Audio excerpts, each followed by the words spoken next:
We've been very fortunate at Bricker and Eckler to help clients lease over 100,000 acres for oil and gas development in eastern Ohio, in southeastern Ohio, and in other areas of Ohio.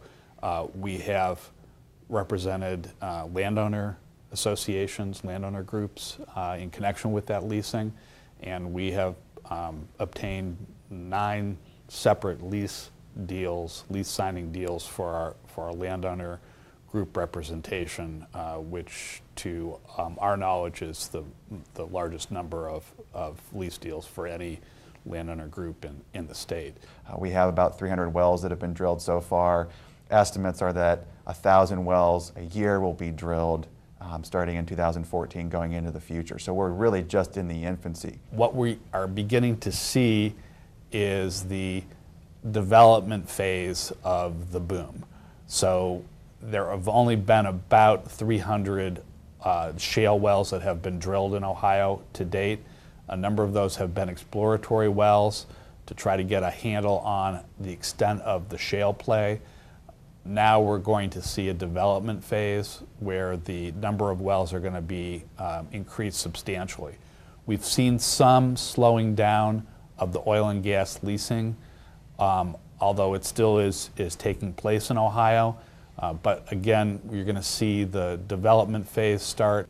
Over the last 18 months or so, we've seen a bit of transition in terms of both geography and the legal issues that we've been seeing, and I think that's going to continue over the next 18 to 24 months.